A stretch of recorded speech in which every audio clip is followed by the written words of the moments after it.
Welcome to the Deadzone podcast. Deadzone is the sci-fi tabletop miniature skirmish game from Mantic Games. And now, here are your hosts Rob Harper and Jack Pike. I am your announcer, William Randolph Wintergreen. This episode continues our epic conversation with Coach from Family Gamer 777. Please go to their YouTube channel and subscribe, because they're great guys. So here we go. Enjoy. Hey, what's up? What's up, guys? Not much. How's it going? Alright, I see two handsome gentlemen on my screen that I don't see. Oh. Yeah, no video. What the hell? Just it'll, I don't think we can do 3-person video anyways. We won't let you. Okay. Not with the basic Skype that we have, you can't. Okay. Well, Rob, when you say it sounds dirty, so it's a good thing we can't do it. That's right. Yes, we don't want a 3-person video. So No what? evidence. He'd have to put pants on, and he hates that. Okay. So what's going on, fellas? Not much. I feel like I know you guys listen to you every month. Well, it's good. We've already met, too. We've met at Adepticon, so it's all good. Yes, Eric says hello. He says he's conditioning his hair so he can't make it tonight. Jack does love his hair. I also have some earth-shattering news for you guys, but should I wait for we're on tape to reveal that, or? Sure. We like the spontaneity. We'll see what earth-shattering news. Earth-shattering. Yeah. Okay. Well, then you just keep that in mind, and if we forget, or if something pops up and it's like the perfect time, just spring it on us, and Okay. I'll have my fainting couch at the ready. Jack, you're gonna have the fainting couch ready. I tell you, Jack, what's your age, man? Because I think we're the same curmudgeon aged. I'm my mid-40s. Okay, I'm gonna be 46 in like 2 weeks. So when you make a lot of references, I listen to it. I'm like, boy, we got to be watching all the same movies, the same music, the same, you know. But I think in the last one, Jack was he questioned if we're a little too old for some of our references. Yeah, no, but don't worry, Jack. Keep doing it because they don't go over my head. Perfect. Sounds like we'll get along smashingly. Smashingly, yeah. So now, are you guys like East Coasters almost in Canada land up there, or? No, we're in the center. central. Yeah. All right. Oh, so you're by Chicago, basically. No, we're right across from Buffalo, New York. All right. Oh, okay. So yeah, so you're right. You're north of me. Yes. Yes. Oh, all right. Yeah, because it took us like 16 hours to drive to Adepticon. Yeah, was it 10 for us? I think. Because you're in Jersey. No, I'm in New York. I'm in Long Don't Island. insult them. Come on. Yeah, and I have an issue with you guys. I got to tell you, I love that thing you guys did, the with Hiraku, the whole plague thing. Yeah. But the guy with the Brooklyn accent's got to go, brother. You got to call me. I'll be more than happy to lend you my accent. There you go. Next time. Yeah, the Brooklyn accent Yeah. hurt my ears when you said it. You know what I'm saying? Well, we've done a couple accents, and if the only one we get called to task on is the Brooklyn accent, considering we've done some ethnic stuff, well, then I'll take that. Yeah, but I love that, man. That was great. That and the rev, when you did the rev thing. I don't understand why my leg is always up. That was hysterical, man. I thought that was phenomenal, you know? Why, thank you. We try. All right, no, just keep doing it. Yeah, I'm telling you, we're digging the podcast here, me and my crew, so. Good. Yeah, it really is, it's good stuff, man. We really like the podcast. You guys do it, and I think you guys sell yourself a little short. Oh, it's our Canadian modesty going for us. Yeah. We call that you being full of shit, so don't worry about it. Oh. Jack is. I'm not. I'll try to keep cursing to a minimum. I don't curse on the channel, so, no bullshit tonight. That's right. I got the beep button, so. All right, well. Our last podcast, we swore a lot, so. What's that? Yeah. We swore a lot on the last one, so. Okay, good. Editing's fine. All right. That's what the one with Pat. Yeah, that was pretty good. Pat revealed a lot. Yeah, it was pretty good. Pat's always fun to talk to. Yeah. He reveals as much as he knows, but he's not like he doesn't have all the answers, and it's fun that what he does say and what we can get from him, and then sometimes he gets surprised as well. So he's excited about learning new stuff. So it's fun. We like having him on. Yeah, he's awesome. He's a guy you could have a beer with. It's like he's a good dude, man. Yep.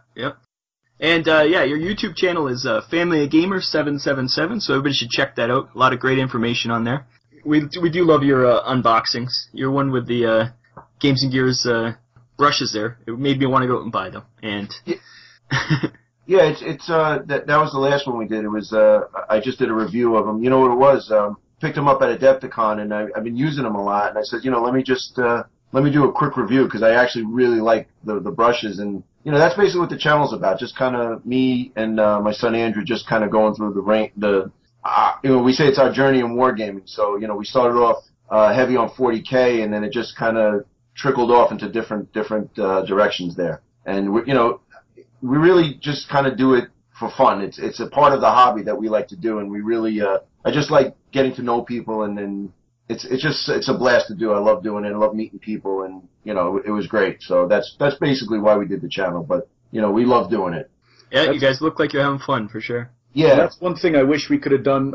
We had to leave Adepticon a little early, and we had said that we were going to get together and do some sort of interview, or at least just talk and hang out, get to know each other, and we couldn't do it. And it was one of those things that afterwards we thought, we missed an opportunity to to shake hands and really just get to know you. Yeah, it was funny because when we were at the Q&A with Ronnie, and they were like, it was funny because we had, all right, hurry up, rush, because Ronnie's got to leave. All right, well, hurry up, yeah, let's answer questions. And that's when I came over, introduced myself, and then it was like, all right, let's go play games. All right, we're doing this, we're doing that. And then next thing you know, it was about 1 o'clock. Yeah. And we were shocked because, we got there early for the Deadzone tournament. And we got there, I don't know, it was about 8 o'clock in the morning, and then wow. until 1 o'clock. Yeah, it was a long day of gaming. It was awesome, but it was a little tiring.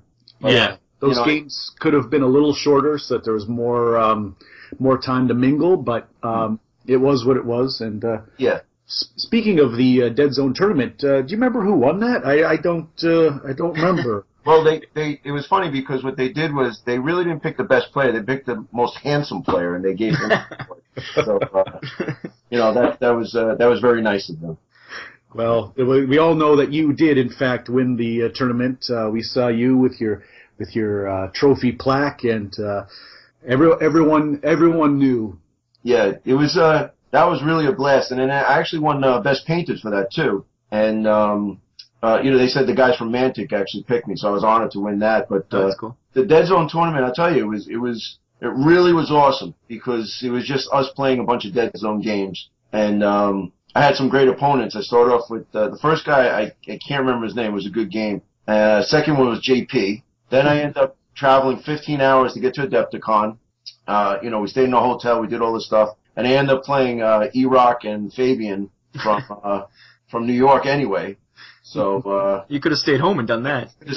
We could have mailed it in. But it was actually cool. Playing JP was cool because we were just like joking around and going crazy the whole time. And then I ended up playing Eric, and we came out to a tie. And I think I was in last place, and I ended up playing Fabian. We call him Hot Dice, and his dice were really hot that day. I ended up getting 16 points, and that kind of propelled me to first place. So I went from fourth to first in just that last game, as far as the tournament points were concerned. So, but all around, I tell you, Guy ran a great tournament, and the Deadzone plaque I won was phenomenal. It was, I didn't get the Blaine. I was looking forward to the Blaine, but then when they gave me that plaque was just, it said Deadzone. It was just, it really was, with the blood splatters and the bolts and the glowing Adepticon tournament, 2015 champion. It was phenomenal. It was surreal. It really was. And even now I think back on it and I think, wow, that really was a great time. And even if I didn't win, it didn't matter because it was such an awesome day just playing the game that we love to play.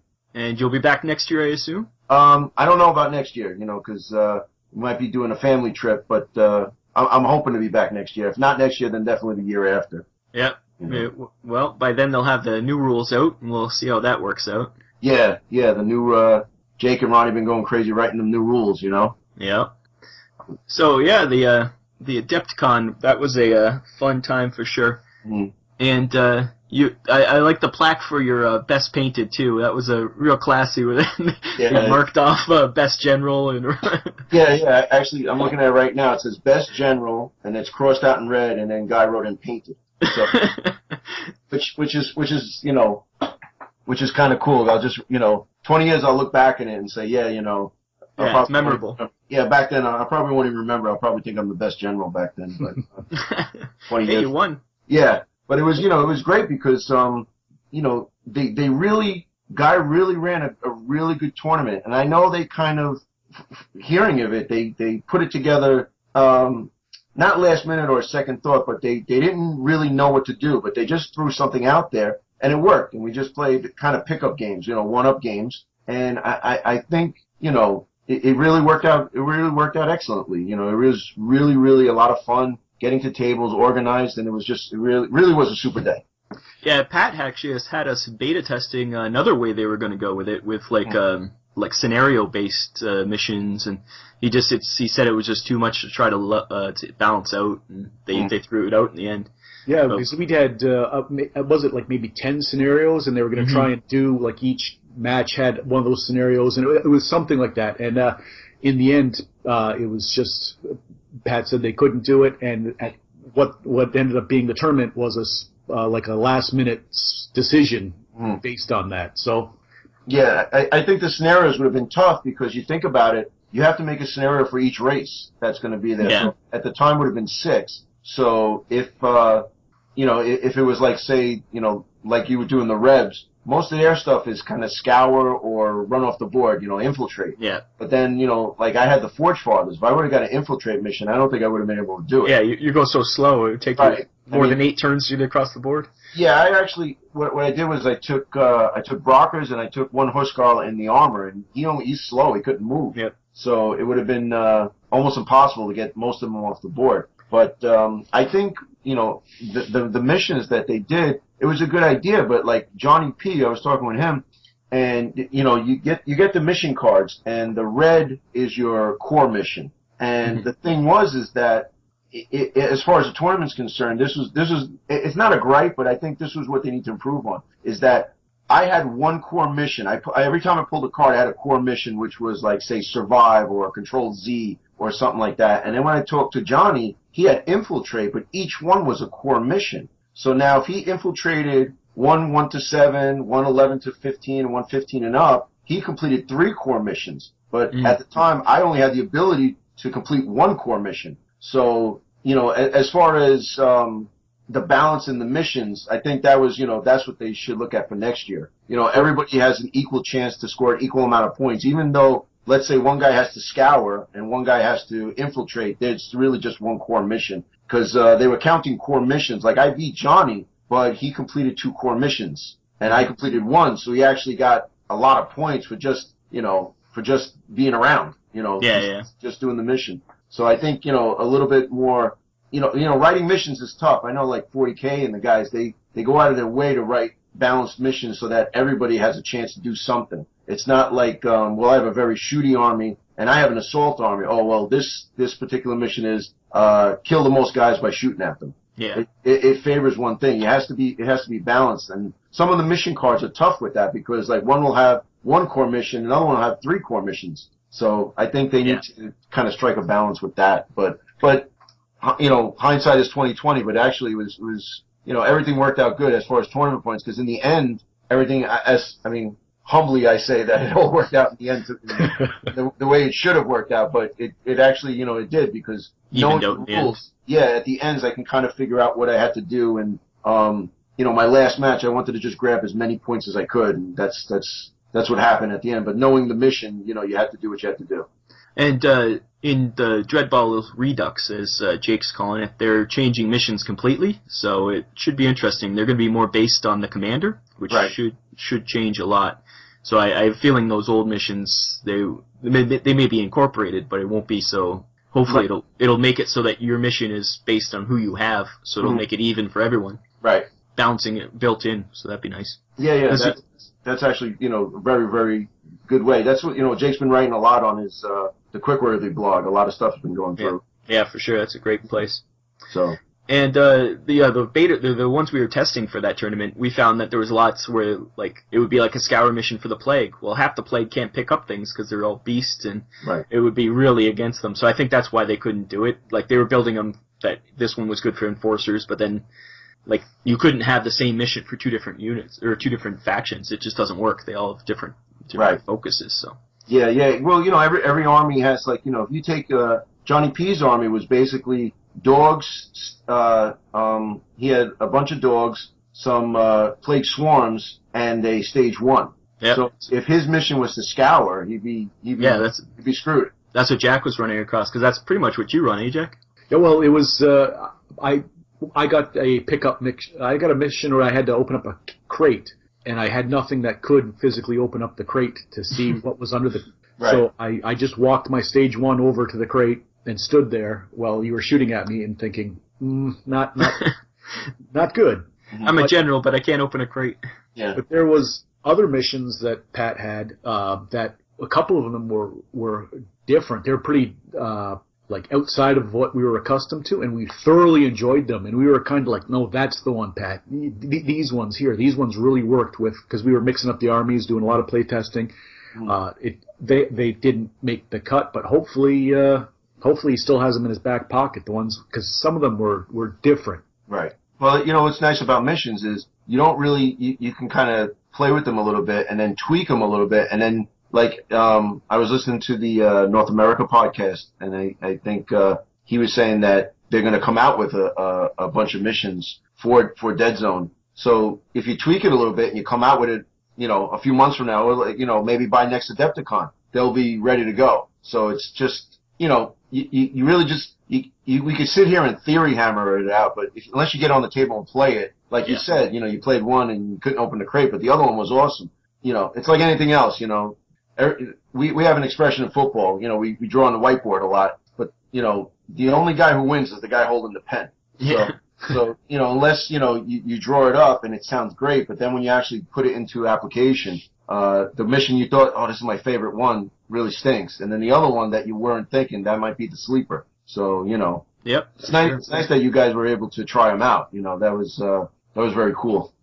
Yeah, I'm sure he wanted as many people trying them out as possible just to see, because if we can break them, they'll be broken in a tournament right away. Like, people are so much better than us in tournaments. So.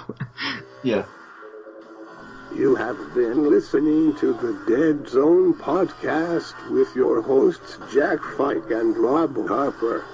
The Deadzone podcast is dedicated to Deadzone, the tabletop miniature game by Mantic Games. Visit them at manticgames.com.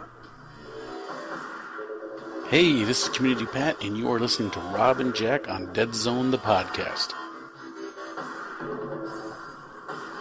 People are so much better than us in tournaments. So. Yeah. Well, you guys don't sell yourself short. Like, I know, listen to the podcast. As you know, I'm an avid fan of the podcast, and I've been listening and reading stuff, and people are saying about how Deadzone is more of a campaign game than a tournament game. Mm-hmm. And I would have to staunchly disagree. I think out of the games, I played a bunch of mini games, and I think Deadzone is a really good tournament game. I think just by mission design and by the game that itself, you can sit down and play a game in an hour. Yeah. In a day, we can get 4 rounds in. That's a pretty good game, man. If you approach, I don't know, because we really, myself and the group, we haven't really done a campaign, but we've been doing it one-offs, kind of like, most of us are 40K background guys. So, I would call you up, Rob, we're going to get together, we're going to play 2,000 points, and we're going to pick a mission, and we're going to play. Mm-hmm. That's the way we approach Deadzone. So as far as putting Deadzone into a tournament, I think it's phenomenal. It's the way to go. It's probably the easiest transition to go from campaign to just a one-up game. If I call you up and, all right, Jack, you ready? We're going to play 100 points on Forces versus Plague. And then pick 2 missions, or let's just shoot each other and kill each other. It could be a really good tournament game. And, just a little tweaking, but yeah, I think it's got its potential. Next Deadzone tournament should have 100 people there. It's the balance, I think, with the factions. You don't get, like, especially the Rebs, but other factions too. They have some issues, so you tend to get certain factions played a lot more. But well, I'll tell you, we were playing the other day. I took my Forge Fathers and my buddy Hot Dice. He was playing the Asterians. So they said, why don't we do, and it was, I think it was a suggestion from you guys.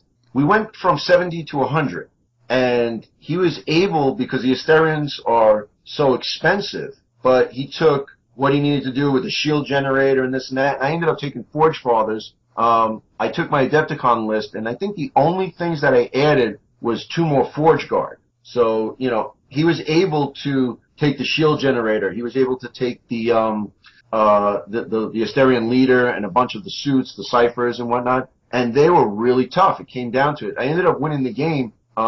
He didn't stick to the mission, I'll be honest with you. He didn't stick to the mission.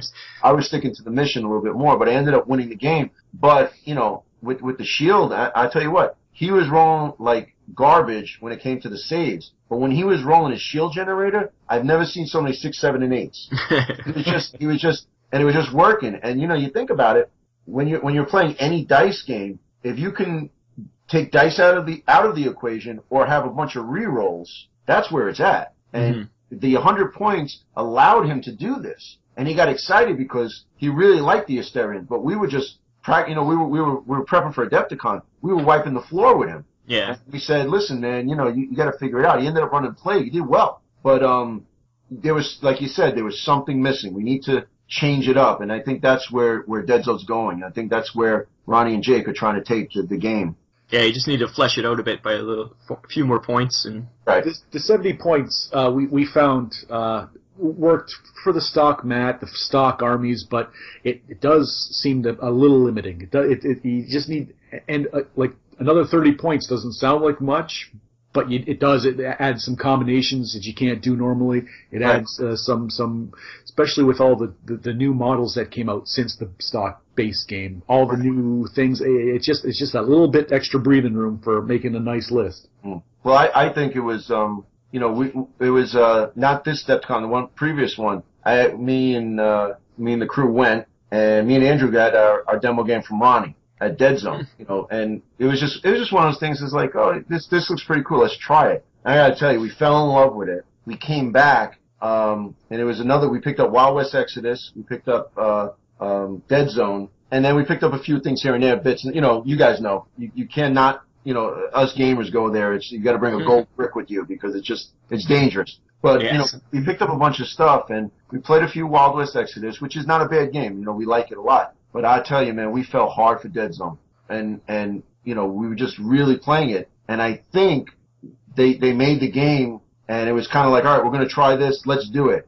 Oh, my God, it got so popular. Now what happens? And now they're kind of like, all right, and we trust Mantic. We're going to make a good game for you guys. Don't worry about it. We're not going to screw you over with Deadzone. We're going to make it a fun and exciting. You're going to get the Deadzone feel out of it. So I think that maybe it got too big too quick, Yeah. And they got kind of caught with their pants down saying, oh, my God, you got really popular. Oh, we're getting all these suggestions. Well, let's listen to them and do it, which is kind of the Mantic way. I love the fact that you can actually talk to these guys and say, listen, this is terrible. All right, we're going to fix it. Yeah. Very much so. That's a huge perk. Mm-hmm. That they listen to the fans. They're all the mediums that you can get a hold of them. The Quirkworthy, just the podcasts, everything. And it is a young game, so there's going to be these bumps, these things. But they're not afraid to listen. Mm-hmm. Yeah, that makes you feel like you're appreciated, that your opinion actually means something, and you can actually say to them, I like it, at Adepticon, I was speaking to Ronnie about some stuff, and I was speaking to Pat, and it was like, what about this, what about that? And he goes, well, that's good, but you know what? This is why we did this. Oh, okay. Because I asked him, I said, you got all these factions coming out, the Veermen and, who knows what else is going to come out, hopefully the Nameless or whatever. And I said, you guys going to start making codexes like 40K does, because to keep up with it? And he says, no, we're not. So now I guess we're going to get our Deadzone books. It's going to have everything encompassed in it, which is actually kind of cool. You get one book, and I'm going to read it, and I'm going to say, you know what? I don't want to play Veerman, but I read all the rules, so I know how to kill them. Yeah, you don't have to buy a book that you're never going to use to learn how to fight them. Yeah, well, that's what it is. I mean, coming from a 40K background, if I'm playing the Tau, and I don't have the Tau book, or I don't know their strengths and weaknesses, I'm really at a disadvantage. Mm-hmm. So, you gotta do your due diligence if you're gonna be a tournament guy. If you're a guy in a basement, drinking beer and smoking cigars and hanging out, it doesn't really matter. You get your butt handed to you, and it's kind of cool, and you go outside and just have you learn from experience kind of thing. And yeah, have a barbecue. But if you're gonna be a tournament guy, going to Adepticon, you guys know, it's not cheap. You want to go there and you want to make a good showing. Yeah. So you got to be well versed in what you're going to do. I mean, we were sitting prepping for Adepticon, saying, all right, well, what are we going to see? All right, well, we're probably going to see this and this and this, and we were right. And it was like, I don't think we'll see Asterians, but if we see Asterians, we're good. Oh, what if we see Rebs? Well, we know what to do. Anything? Yeah. I mean, make love not war, but prepared for both. So we were worried about that. We figured we'd see some Forge Fathers, we'd see some Plague, definitely the Marauders, because I know E-Rock was bringing the Marauders, and it was pretty much what we did. But it was nice because we bought all the faction started. We had the cards. We could read all the cards. Yeah. It was you had everybody representing. Exactly. So we knew what was what, and like even with Andrew, he wasn't in the tournament, but I was like, do me a favor, just play the Rebs against me, and I made a killer Rebs list for him, and I would work against that. You know? Just to make sure you could beat it. Yeah, just in case you never know. And there was a few times where he daisy chained me with his craw, ended up killing like four of my blockers in a row. I was like, oh my god, free move, kill, free move, kill, free move, kill, free move. Oh my god, that daisy chain. Once you get hot dice, man, you're in a lot of trouble. Yeah, we have a friend who has hot dice who he destroyed both of us in games doing that kind of thing. So, yeah, you never know what's gonna happen. Right. Well, when we call Fabian hot dice, though, that's like calling a tall guy shorty. No, it's the opposite. It's the opposite. So. Oh, okay. Well. No, this guy, if we called him hot dice, it's because he just rolls whatever he needs in any game. He just rolls it, and the whole time he's saying, "Oh, it's because of my strategy. I bought a bunch of subs because that's what the Germans would do." It's just no, you're just rolling like a madman. That's all it is. Stop. Yeah. Goes back to Axis and Allies. We used to play with him. He'd just destroy us every time. Yeah, 19 sixes in a row is not that. Maybe he baked his dice. Maybe he did, He's using our dice. Oh, well, then. They work terrible for us, but great for him. Yeah, then I guess you got to up your game then. Yeah, that's right. No more taking it easy. That's the key. No, I don't take it easy on anybody because, I've never played the game before, and then next thing you know, you have one peacekeeper left roaring around. Exactly.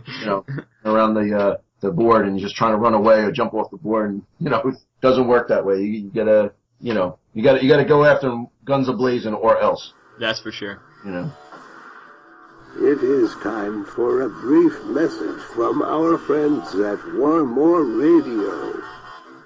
It's time to enter the Strike Zone. The Strike Zone podcast is the ultimate guide to the miniature sports game Dreadball. From the ringside seats of an underground Dreadball Extreme match to the glitz and glamour of Dreadball Classic, the Strike Zone strives to bring you the latest and greatest Dreadball has to offer. I am your host, Adam, aka Mr. Voxman, and you can find out more at warmoreradio.com.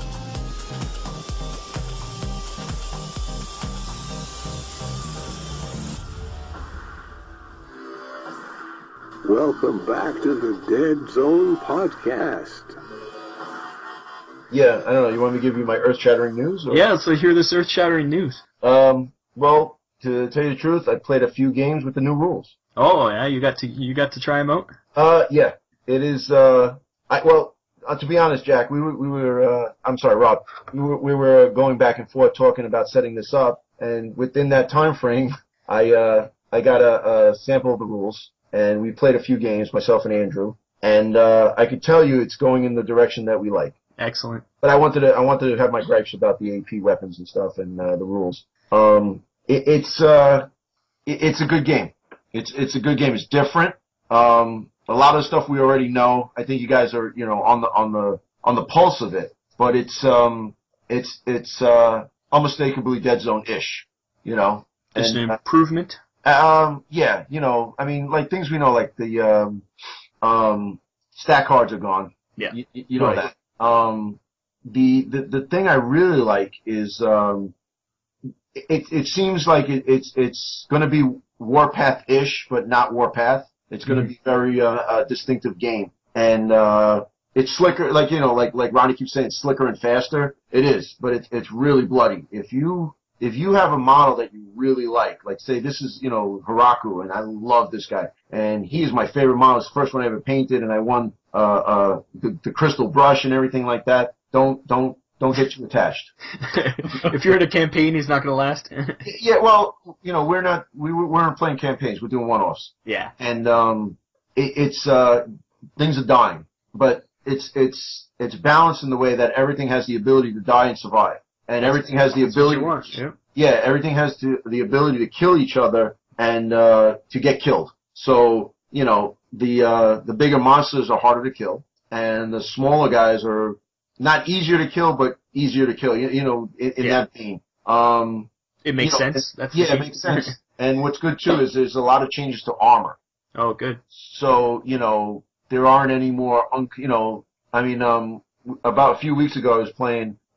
Myself and Andrew were playing Plague, and I was playing Asterians, and Asterian's shooting is good, and he didn't damage my Forge Guard at all. So now it's a little bit more in tune to what Deadzone should have been. I think it's better. And that I was reading the blog today where Jake wrote that, like, let's say you take Sergeant Howard. Mm-hmm. Well, he's going to unlock a bunch of assault enforcers because that's his jam. That's his forte. He's kind of a martial arts expert. And if I'm going to go with my boys, these are guys I trained, and these are my assault guys, and they're going to unlock certain things, which it's not revealed to me yet. We're kind of just, playing the basic rules. Yeah. But if I can take Howlett and 5 enforcers, assault enforcers, and they get bonuses for that, that's pretty good. Yeah. And also the thing I really liked is some of the stats are changed to make it better. Some guys that you say, why they're supposed to be good fighters, but they're such high numbers, they're flying where they should be. So you have a better chance of, I think it seems to me by playing a few games, let's throw all this stuff out there, and it's going to be bloody, we're going to kill you. But, the basic mission that's out there, it's attainable by both sides. Like at the beginning, we were talking about, I was saying, like Johnny P with the core missions. Yeah. There's a way for both of us to get equal amount of points that are to our strengths. Yeah, that's good. So, but there's also some things where, like, one mission you get double the points for this, but another mission, if you do the same thing, you're going to get less points for it. And I like that because it's like, all right, well, this mission focuses on A, not so much B. Mm-hmm. All right, new mission focuses on B, not so much A. And so it sounds like you get rewarded for building a team that stays within the flavor of the game. Right. And the missions are you get rewarded for staying within the flavor of the game, but you have options. Right. I'm sworn to secrecy. Oh yeah. Obviously, yeah. Well, it's hard because I don't know if you guys can see the sniper up there with Ronnie's picture on it. So I got to be careful what I say. But I said I'm talking to my boys. I got to let them know some stuff. But, it is bloody. It's quicker and it's sleeker. And like you were saying, the rules. Then I think this is early on, but it is good. I was listening to the interview you guys did with Pat, and I'm like, that's right, Pat. Oh, I didn't think of that. Oh, okay, yeah. And it is good, but there are a few things that need tweaking. So I'm gonna. And what's great is Ronnie said, play the game. It's only for you guys, So I take that. I'm humbled to the fact that he would trust me to do that, and I don't take that. Sure. We shake hands, and we did a shake hands across the pond. But we're gonna play it, and give him some input. And he says, "I'm dying to hear your input. Get back to me as soon as possible." So I'm like, "All right." So yeah, that's who you want. You want people like you who've played so many games in your group who can really see, okay, this isn't working, this is working, because you can see what it is. Sometimes when you're making the game, like Jake, he gets too into it and he doesn't see the other side of things sometimes, Yeah. Where you guys you'll be able to fight your way through each side. Well, I'm coming at it where, I don't know, there's this thing about, I like to have fun to play the game, but you also want to try to win. So there's nothing wrong with, you can't demonize a guy for picking an army that might win. There's stuff that's OP and everything, but the way they have it now, it's pretty balanced. Yeah, that's the key, right? Yeah, you're not going to take 7 enforcer captains that are unkillable, But the thing is, if you did do that, you might have a hard time. Yeah. Because it is that balanced, and it really is. It's nice in the way they're doing it. It's going to take us a little bit of time. The stat cards are out, so I think for us, we were playing a lot of one-off games. So stat cards to me didn't really mean anything because I'm taking 4 enforcers, here they go. Yeah. But if you do a campaign, enforcer, Bill, Phil, and Mill survived the mission. Now I got to give them some more stuff. And it'll be all changing, yeah. Yeah. So it makes it easier. And might encourage more campaign play, because we haven't played campaigns either, just because it just seemed, kind of daunting. But now it seems easier. I talked to Johnny about that, Johnny P, and he said that, if we need any help, we should get in contact with him, because he's been running campaigns left and right. It seems like, I guess if you know what you're doing with a campaign, it just becomes second nature. But we were just like I said, it's more pickup games. And the thing we liked about it was, all right, you want to play a game? Sure. I'm going to play my Enforcers versus the Martians. Okay, cool. That's a cool matchup. All right, let's play. I play the Rebs, and you play your Tiger Corps. Because we had all the rules for those guys too. Eric picked a bunch of them off of the eBay, and we were just using those guys. So it was just cool to have a bunch of one-off games. Yeah, that's how we play it, really. We don't. Yeah. We go, okay, what do you want to play today? That's the way to do it. I think the campaign might be a cool way to do it. And I was reading it, and they streamlined the campaign rules, because I was reading it from the first book, and it was a little, like you said, it was a little daunting, a little confusing. Mm-hmm. This one they streamlined. It's nicer, it's easier, and it makes a lot of sense. And stuff with items and whatnot. But I think the points cost are going to be parallel to Warpath.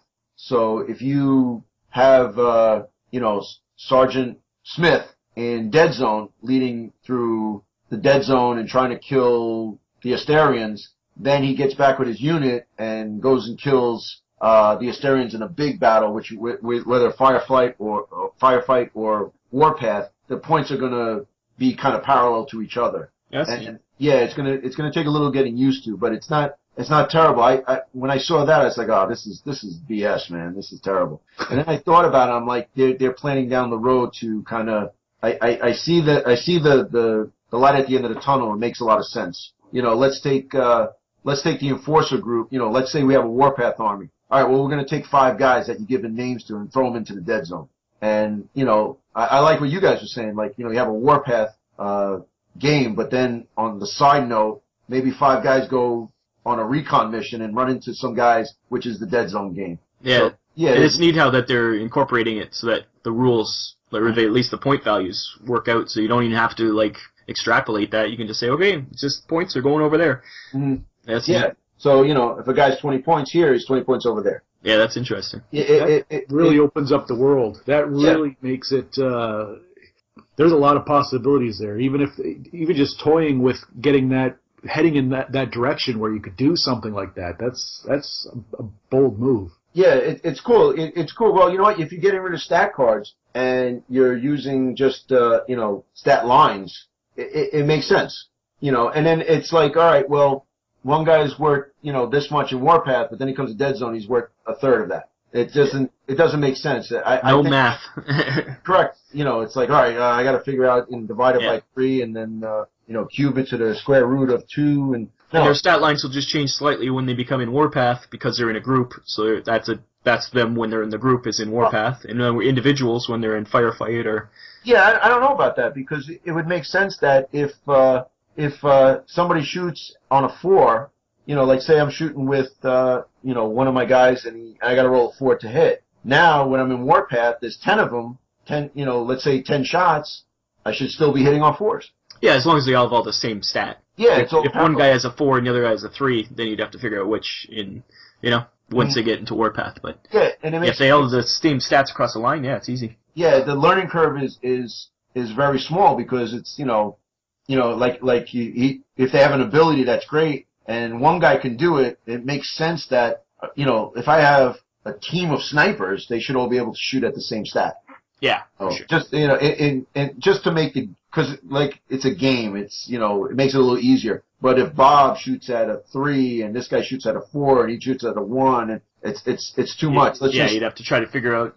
Right, especially with Warpath, they want to do it slicker and faster. So it's like Kings of War. Like it's all about just making it super simple to get those big armies on the board. Yeah. Countercharge. Garage is the first podcast totally dedicated to the game Kings of War. Join your hosts Andrew, Mark, and Rob as they delve into the world of Mantica and bring you in-depth coverage of all things Kings of War. You can find us on iTunes and at ohiohammer.com, a proud member of the Ohio Hammer network of podcasts. Hey, this is Jack from the Deadzone Podcast, and you've been listening to the Deadzone Podcast. With Jack from the Deadzone Podcast. So much Deadzone Podcast, it'll make you vomit.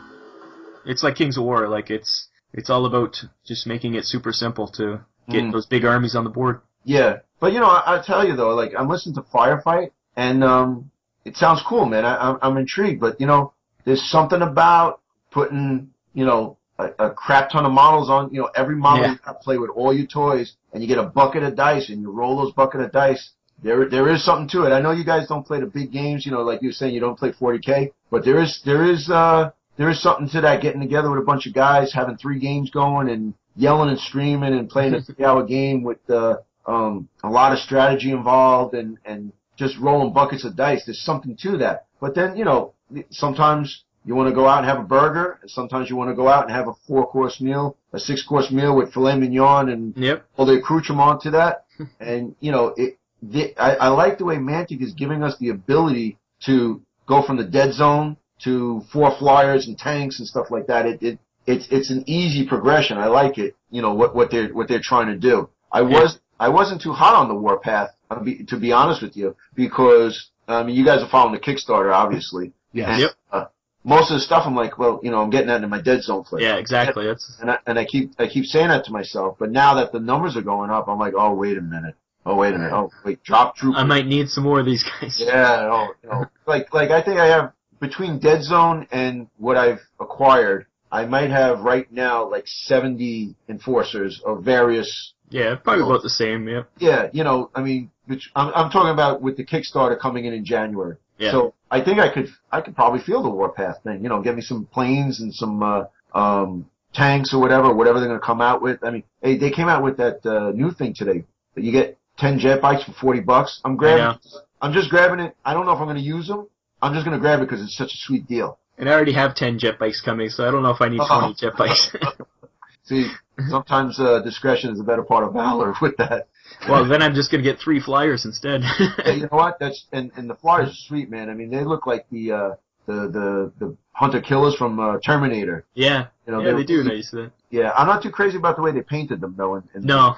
Mantic paint jobs they're not usually my thing. None of the paint jobs, really. Sometimes some of the stuff, like the new Plague stuff that's coming out. I know, Jack, you was talking about that. They do a pan across, and it's like all new Plague guys with new Plague dogs, and the Plague dogs, like their mouths are snarling in the teeth, because those Plague dog rustic ones are just, those teeth are messed up, man. They got busted grills, man. Like I have one that I love, and he's like rearing up, but all his incisors and the canines are just one piece of plastic. And I was thinking of cutting it off, but then a Plague dog with gumming you to death is not it's not going to be good. But got to sculpt teeth. Yeah.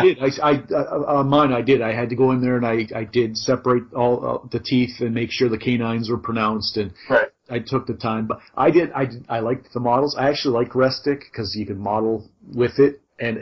But now that they're going to the hard plastic and you're getting the definition, you're getting looking at what I saw, just the glimpse of what I saw of the Plague there, I will certainly see if I can't get some of those Plague dogs to, because I think I have 7 right now. I think I could use more.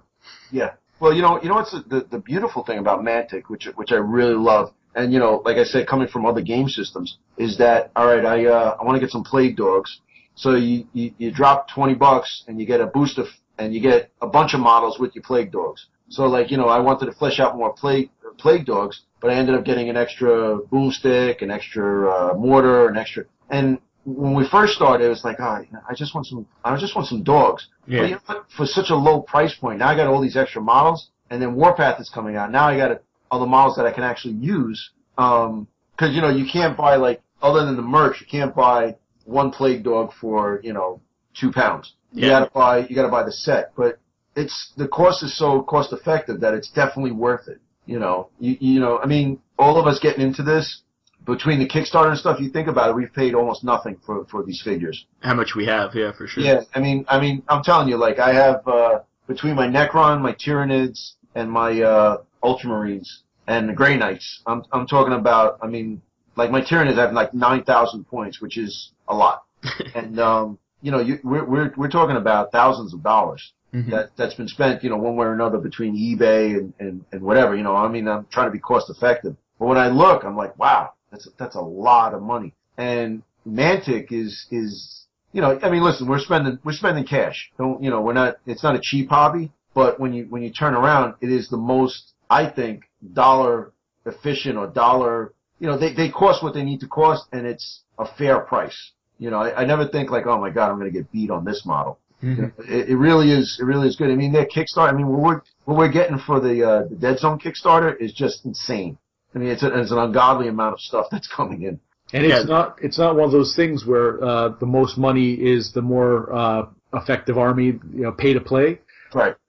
Everything is, whether it's a merc, whether it's a basic troop, it's all a reasonable price. Mm-hmm. And I don't know about you, but when I get a model I really like, and I don't care really how he plays on the board. Right. Once I've painted something up, and I go, okay, I did a good job. The next time I play, I throw him on the board. Right. Well, that's the beauty of Deadzone. You can put your favorite models that are crap in a game, and an hour later you can, all right, listen, you all right, man, you're on the bench. All right, you're on the bench. All right, you did okay. I'm going to put you in because I like you, but you have one more chance. You have enough, and through a day you can go through a roster. I mean, we did we like to do scenarios here too. We did a thing where we just all mechs. All mercs. Mm. Figure out the points and then just go at it. And then it was kind of a free for all. And no force org, no nothing, and it worked out pretty good. It just for fun because. You think about it, nobody wins. It doesn't matter. They're killing each other. It's about the epic moments. That's the key for that kind of thing. Yeah, it was like when Hallett went rampage and then he ended up killing the Stanza in the next round because she couldn't hit him. That was an epic moment right there. That's sweet revenge. Yeah, and then then you can do some mechs. You can do your mech on mech action. So there's a lot to it, though. I hope the Striders and the new thing get a little bit more love too because they are awesome. I mean, the Iron Ancestor and the the Enforcer model, and then the Plague one I love because when I did it, I just rusted it up and I did every weathering technique I could to it, and it's a great model, a big chain fist and stuff. But like I said, I had I was playing Andrew and he had the Strider, and one of my Pathfinders actually killed him in one round of shooting, and that.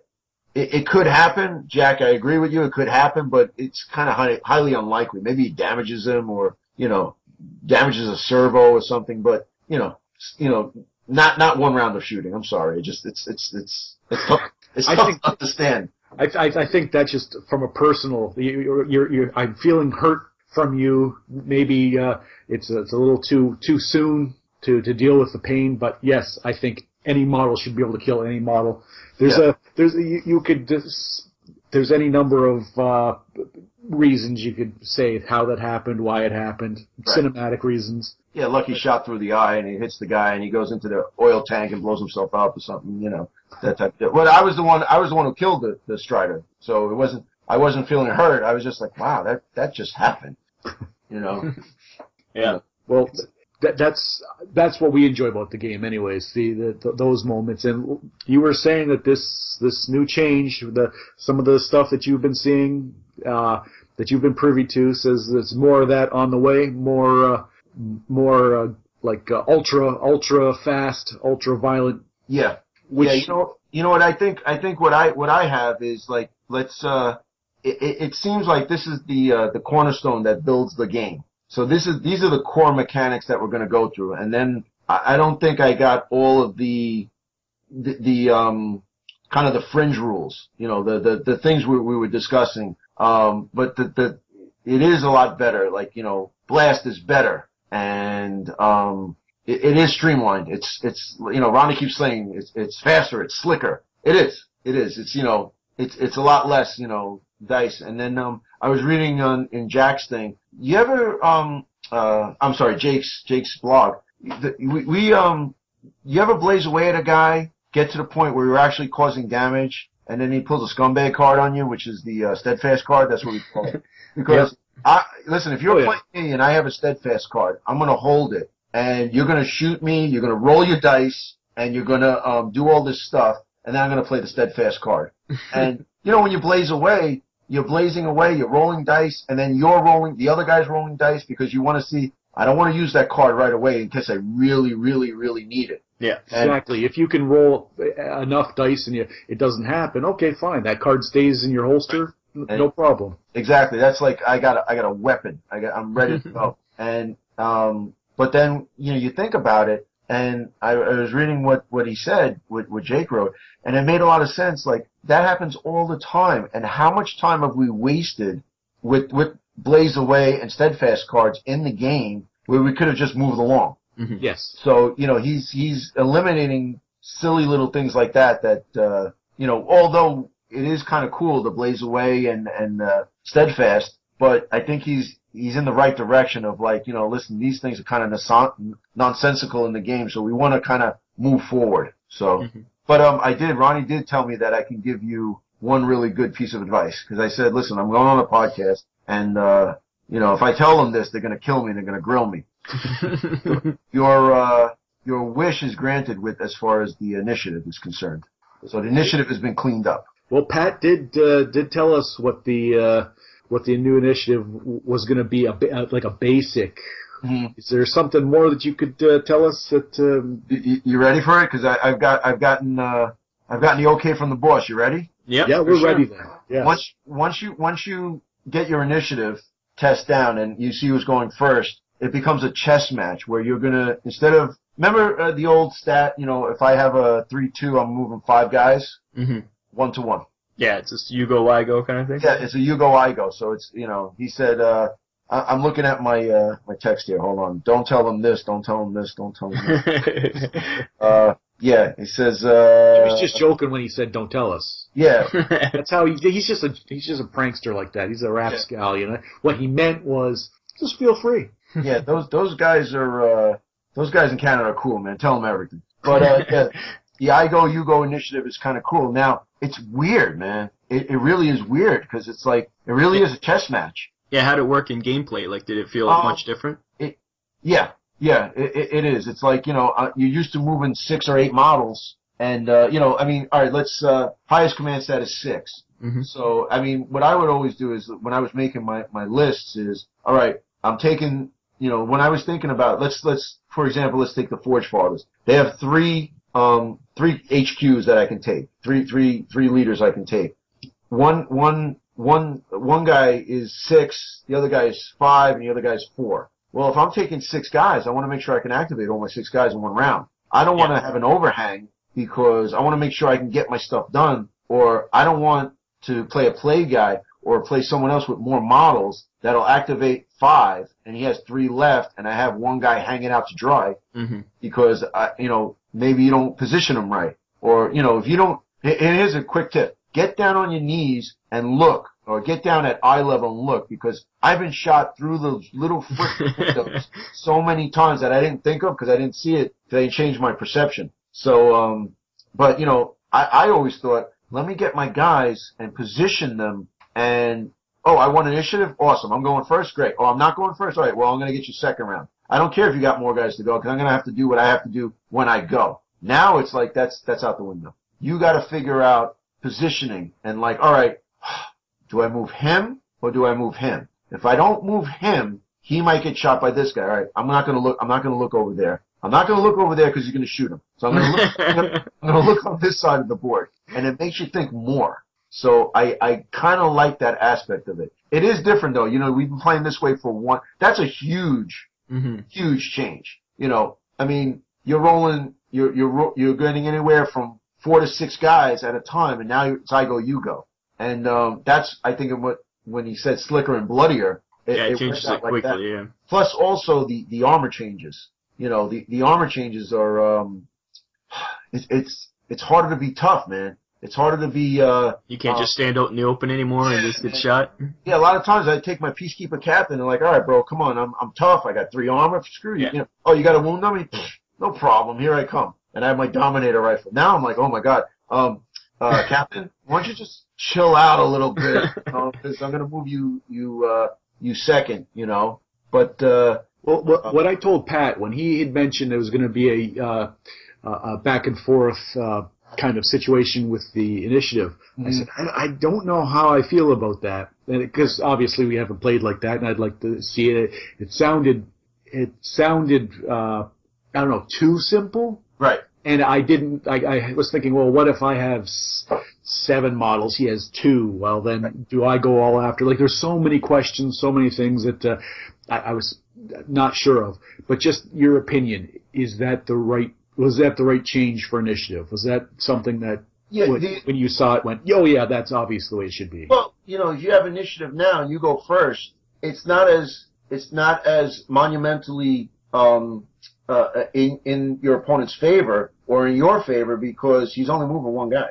Mm-hmm. So, you know, instead of like, all right, so Jack, I'm playing you and I go first and all my 6 guys go, and I wipe out half your army just because of, you know, good dice rolling or, you know, some blast and some stuff like that. Now it's like, all right, you're going to go first, but I'm going second. And then you'll go third, I go fourth. I like that better. And then, you know, it does, if you have more guys and he doesn't, well, they got to go. You know what I mean? So then the I go, you go is not there, and there's a few more guys left. So you have 7 guys and I have 4. You got 3 guys that are going to go at once, so you got to figure out what's up with that. Yeah, I guess it promotes a lot more strategy and thinking ahead, because you have to really think, okay, what's going to happen? What's this guy going to do to me? Yeah, because also sometimes you get caught with your pants down and it sucks. You know, you have a guy hanging out there like, oh man, I forgot to move him. Oh, the window. Oh, and you know, but it is bloodier. You know, the guys are getting taken out quick, and you know, the strongest does not survive. It's the smartest, I think, in this game survives.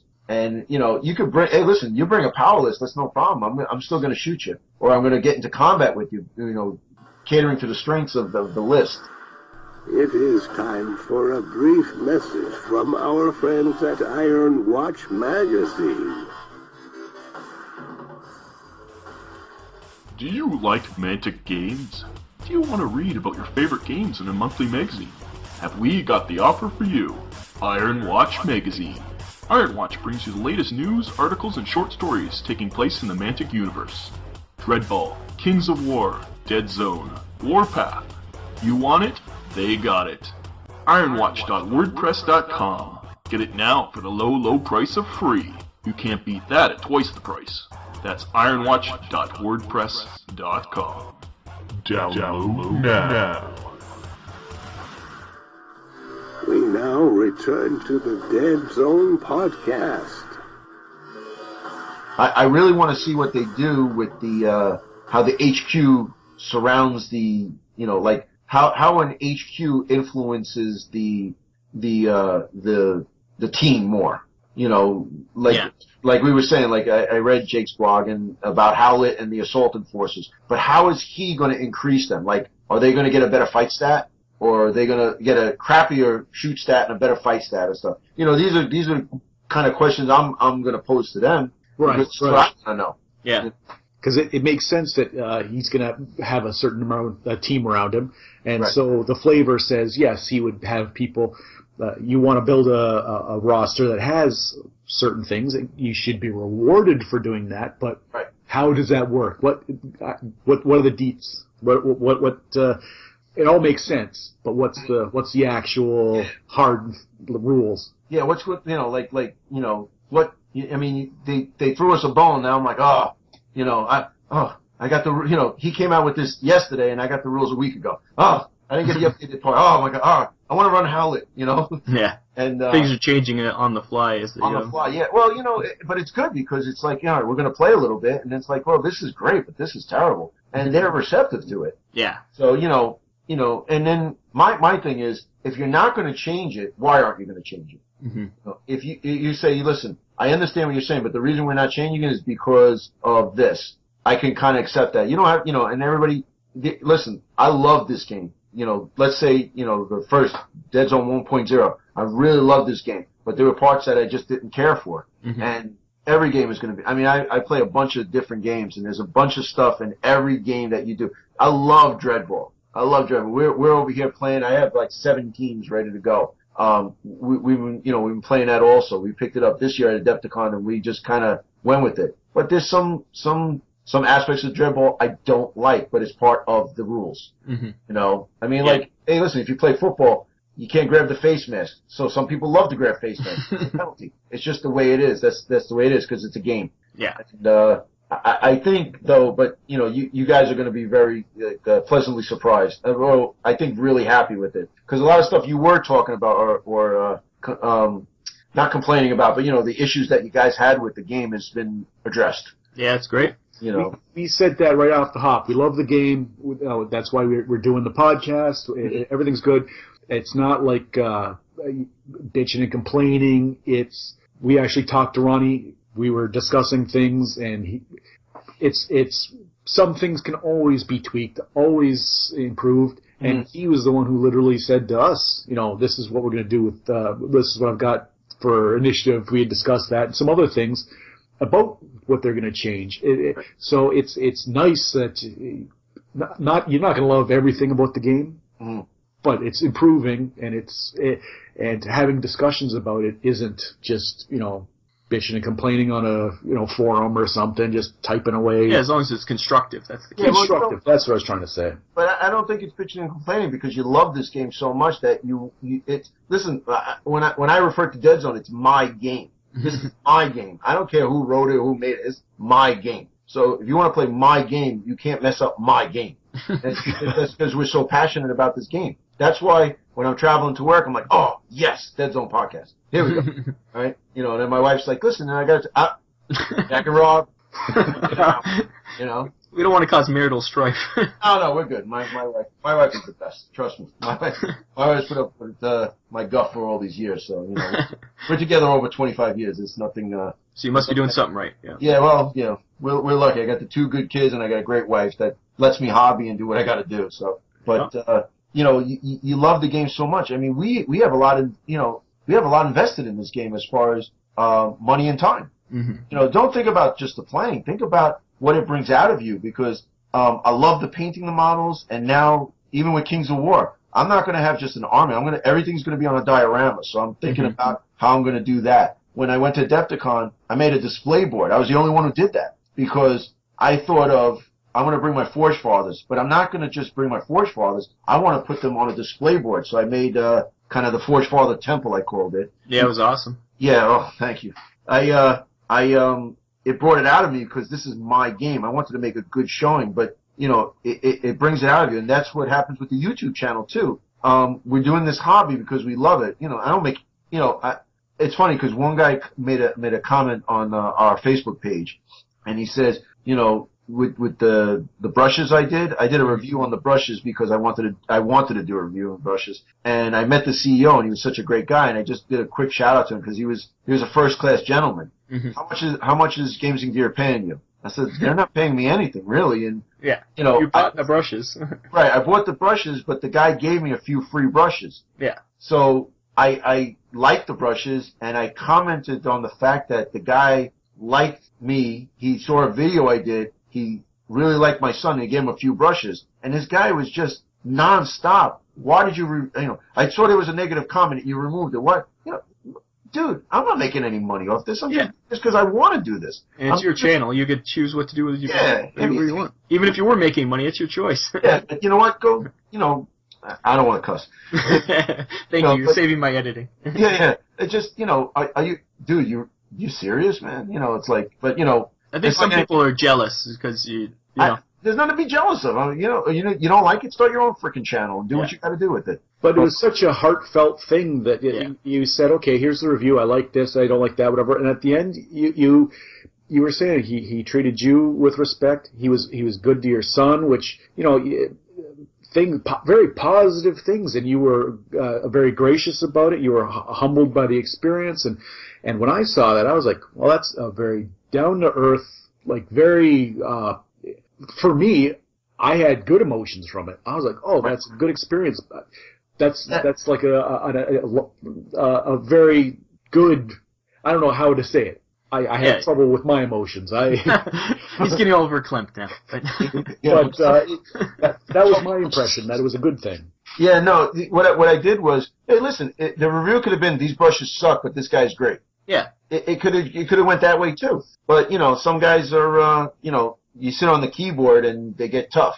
Yeah. And for no reason. I mean, listen, I'm not a tough guy by any means, but everybody has their opinion. And that's why, like you guys were saying, you're not bitching and moaning about Deadzone. We love this game so much. We want to make it better, and we want to make it good. And you know what? I'll tell you what. The new version that's coming out is not going to be 100%. There's going to be some snarky things. And then the next one, we'll dump money into that Kickstarter. And then the next one, hopefully 30 years from now, we're still playing this game. Exactly. Because it'll never get better. It'll never be perfect. Yeah. There's an old expression. They send the rocket to the moon, and it's off course 90% of the time. NASA's job is to keep it on course. That's why all those guys are up 24 hours a day, keeping it on course. 90% of their job is keeping it on course. So we're never going to be on course. We're going to be off course. But Mantic is going to. I don't see Ronnie letting up. Like, all right, this is pretty good. Oh man, well this rule stinks. Let's change it. And then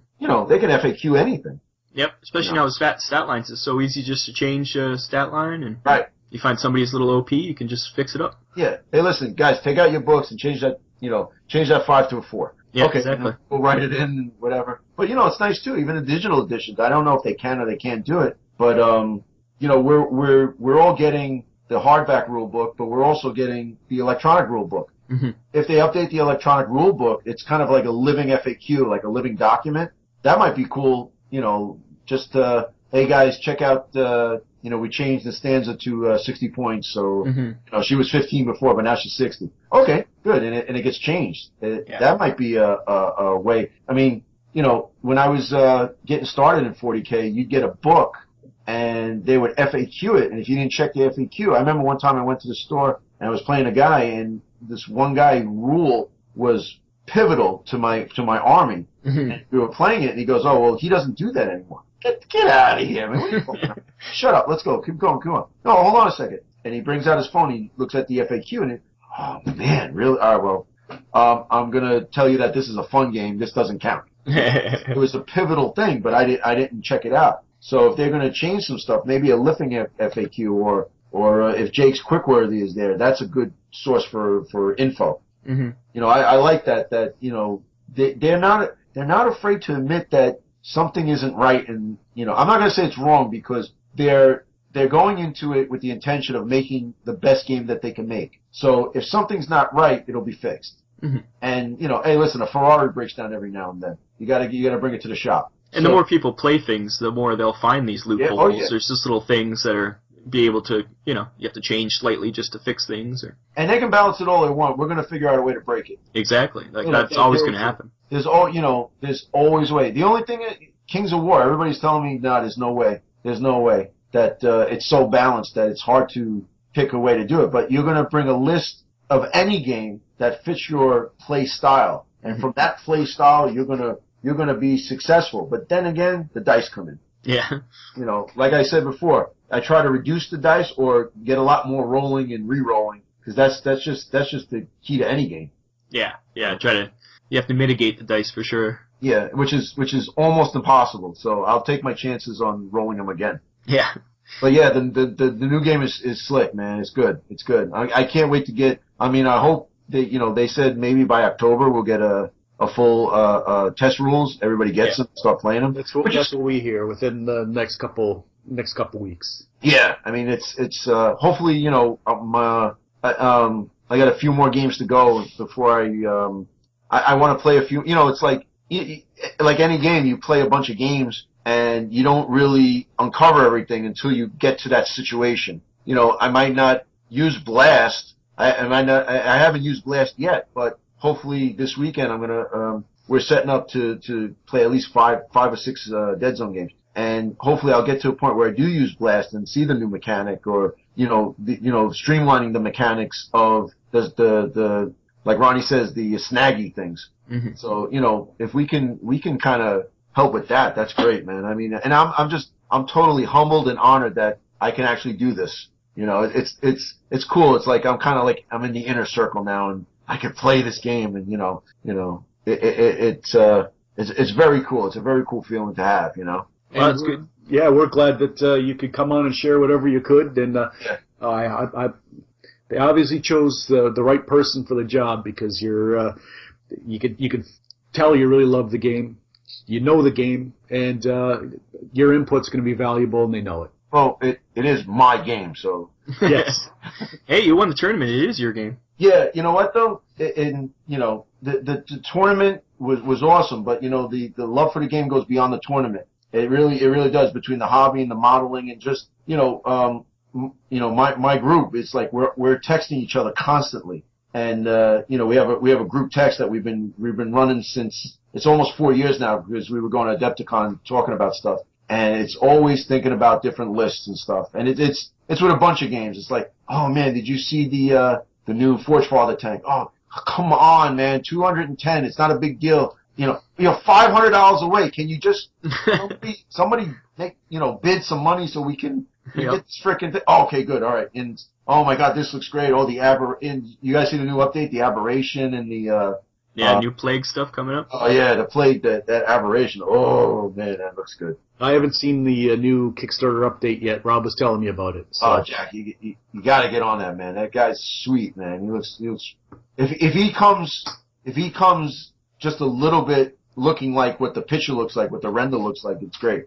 Honestly though, I wasn't too crazy about the jump guy, the orc jump guy.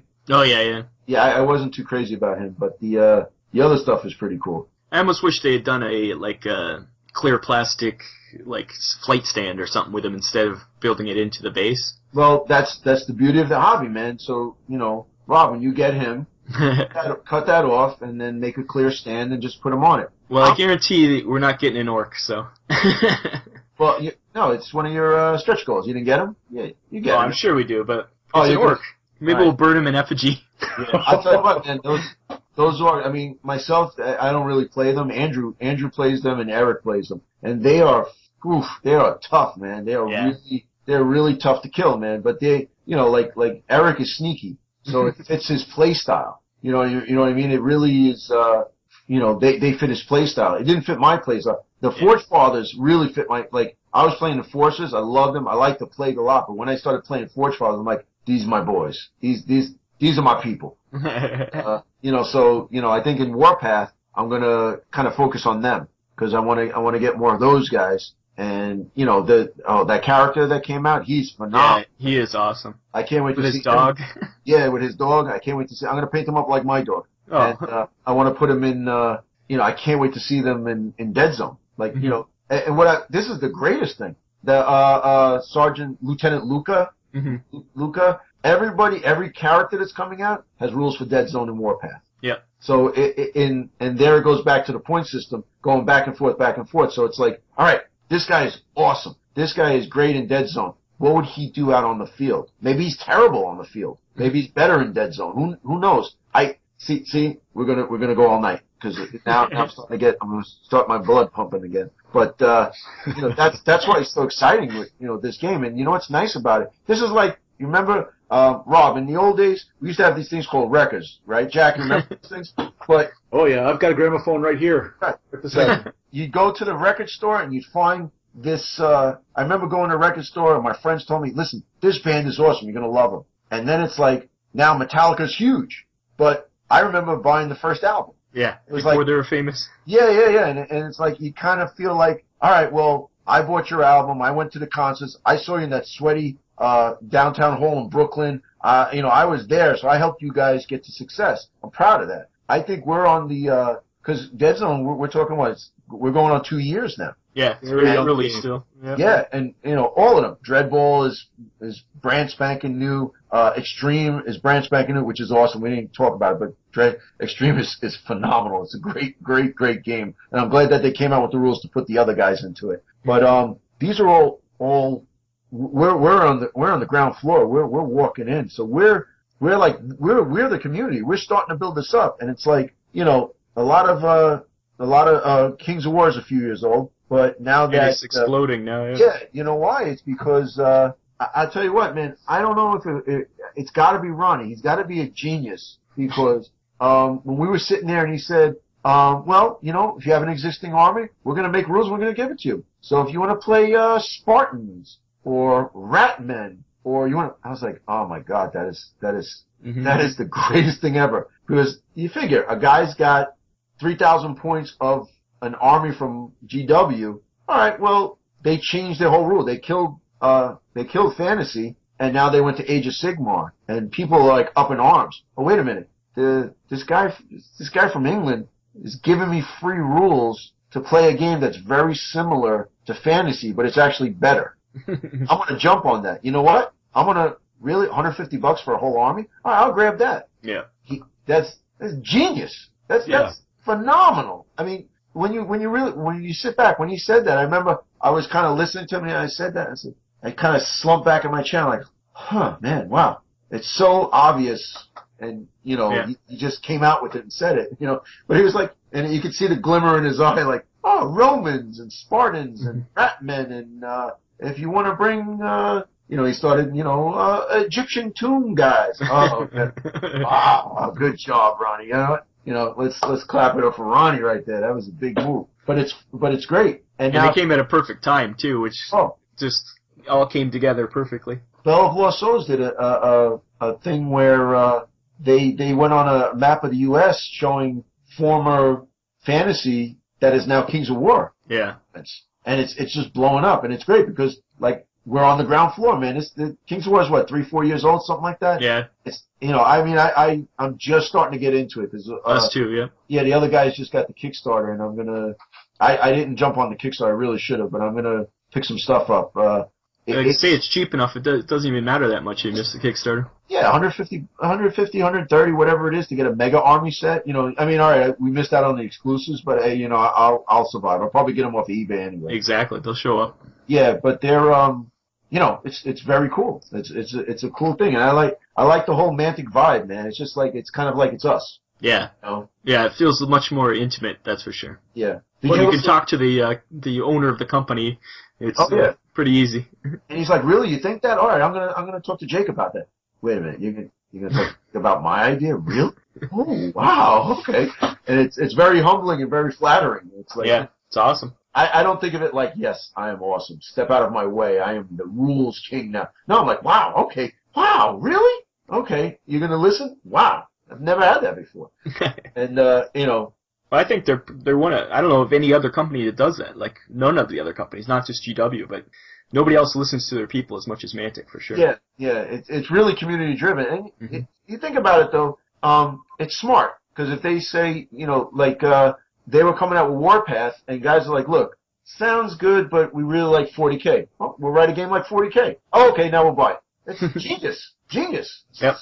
And you know, reading Warpath and Firefight, I'm leaning towards Firefight. I think it's up there. But then again, like I said, rolling buckets of dice is kind of cool too. So you know, give it a whirl, see what happens. That's what you feel like, yeah. Yeah, absolutely. Hey, listen, you want to come over and play 3 hours, or you want to come over for 3 hours and play 10 games? We could do that too. So you know, and Ron, it seems like Ronnie's like, whatever you guys want, I'll do. Just back me up on the Kickstarter, I'll give you what you want. Perfect. Not a problem. I feel like I'm an investor in the company because this is an investment in my fund. That's for sure, yeah. You know, and then, not for nothing, I was looking at a bunch of other Kickstarters, other game companies and stuff. The money you spend at Mantic, what was our pledge? I mean, we all did the same pledge, right, for Deadzone, the lockdown pledge. We figured it out. It's like $700 worth of stuff. I know, it's ridiculous. You know, it's really like, I'm sweating because I want to paint all the stuff I got so that when that stuff I know. I gotta, we gotta get to work. But, it's insane, man. And I mean, obviously, if people listen to the podcast, they're really into the Mantic, universe and Mantic stuff. But if you're not, man, it's time to check this stuff out, man. It's enough, man. They're not they're not the little guy anymore. They're like, you know, the Evander Holyfield who knocked out Tyson. That's what they are, man. You know, and their stuff is good. And I like that, you know, I mean, the first set of, enforcers I got out of the box, they were okay, but now the hard plastic enforcers and the hard plastic peacekeepers, that I have a few of those. I love the peacekeepers. They're my favorite models. Yeah, they're sweet, man. They're really, and you can model them up, cut them at the joints, get a little green stuff, model them up a little bit, and mine are all in like action poses or. Yeah. Oh yeah, no, that's what I did, and I just modeled them without using any thought to the game. I just kind of made them. Yeah, me too. I'm gonna have to rip some arms off and change them up, but that's the beauty of the hobby. Yeah, or just buy a new box. They're cheap enough. You guys get airbrushes yet or what? I have an airbrush, yeah. Yeah, it's awesome, right? Oh, it's so much easier to do a lot of things for sure. Yeah, and then get it. It's like anything else. Practice with it, and then it really makes. I got it not for the ease, but because I wanted to do some effects on it, and it really helps. And the more you play with it, the better it gets. Mm-hmm. So yeah, well, I think we've talked for quite a while now. Oh man, I can go on forever. You got to cut me off, man. It's last call, Well, we might have to do a split this one. Maybe we'll put it into a separate. We'll do part of it into a separate episode. We'll do a 0.5 for you. Oh, the Coach's Big Mouth episode? There you go. It's officially called that now. Okay. I guess so. Coach's Big Mouth episode is... How about, I don't know. That sounds a little weird. I was going to say I feel uncomfortable with it, but... Yeah, come on, Jack. You got to think of something good for that. Come on. Well, we'll figure it out. Yeah, Okay. That's more Rob's forte. He's Okay. a marketing genius. He's the one that knows all the inner tubes and the thing with the Keyboards. Right, and the interwebs and Yeah. all sorts of stuff. Yeah. Well, thanks a lot for coming on, Coach. No, it's absolutely my pleasure, man. I love the show, and then I'm honored that you guys actually considered me on the show. I love being here. Well, thank we you, felt sir. the exact same Sure. way. As Jack said, you're our first celebrity guest. I don't know. Is there a lower celebrity than Z? I mean, I don't. Hey, No. for us, you're the winner of the tournament. You're the Deadzone champion. Yes. You can't get much higher than that. You did. Who won the one in Gen Con? I don't even know. It doesn't matter. I don't. It doesn't matter, yeah. Adepticon's the only one that matters. Yeah. I don't know. See, that's why I'm trying to figure out. I really want to go back next year, and but everybody's going to be gunning for me, so I don't know. That's right. Yeah, I don't mind. And it might be a lot bigger than next year, too. Yeah, I really, you know what? I think when the Kickstarter comes out and the stuff, you know what it is too. The Kickstarter comes out and then stuff starts hitting eBay and people start picking it up and figuring it out, and most likely Manta will be giving away rules. It's gonna skyrocket, man. It's gonna be. Yeah. Yeah. What do we have? 18 people? I think it'll be 36 next year easily. Well, that's what Pat was saying, that there was 20 people for Kings of War. He's expecting at least 80 next year. Good. Excellent. Well, you know what? All the fantasy guys. And they'll all come over. That's the thing. Once you're in the Mantic world, it's hard to resist the other games. It really is. That's what happened to us. We started with Deadzone. Now I have every freaking. Exact same with us. Yep. We Yeah. have everything. Yeah, and I have the games because they're awesome, not because I feel like giving Ronnie money. The games are just super awesome, and Hard to resist. it really is. I mean, a Dreadball team for $20, you get a Dreadball team. It's phenomenal. It's awesome. Yeah, that Extreme Kickstarter was a crazy deal for all that Yeah. stuff. I missed that too, man. But I got a you know what? I can't say anything. Joe Need helped hook me up at Adepticon. Really took care of us at Adepticon, so I can't say anything negative about that. They really took care of us. That's good. Well, I think that'll wrap this one up, Jack. Eh? Yeah, I think we've got quite a bit of information. It was an enjoyable conversation. We'll have to do it again, Coach. Oh yeah, for sure. We'll keep in touch. We'll see as things progress. You've been a fantastic guest, and we'll make sure to do it again. Absolutely, man. This was a blast, man. Love talking about this. Anytime you guys want me on, I'm more than happy to come on. We'll have to think of a name for your segment. We got the Chop Shop for Chopper. Mm-hmm. We'll do like something. Something? We'll figure it out. We'll figure it out. Well, thanks a lot. We'll talk to you later, Coach. All right, take care, guys. I really appreciate it. Have a good one. night. Well, that's our epic conversation with Coach from Family Gamers 777. Please go to his YouTube channel, check him out, subscribe, like all his videos, because they're awesome.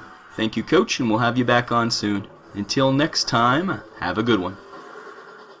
Thank you for listening to the Deadzone podcast. I have been your announcer, William Randolph Wintergreen. Visit the website, deadzonegame.podbean.com. Email your hosts at deadzonepodcast@gmail.com. On Twitter, you can follow the show at Deadzone Podcast. The Deadzone Podcast is a production of Vinland Old Time Radio Productions.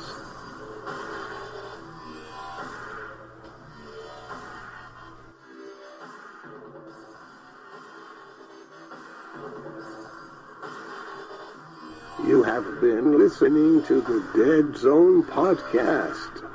And now, a word from the fine folks at Vinland Old Time Radio. You think this is funny? Oh, you don't? Oh. Then maybe you'll find Vinland Old Time Radio more of your liking. More of your liking indeed, Rob. VinlandOldTimeRadio.podbean.com. It's where the funny lives.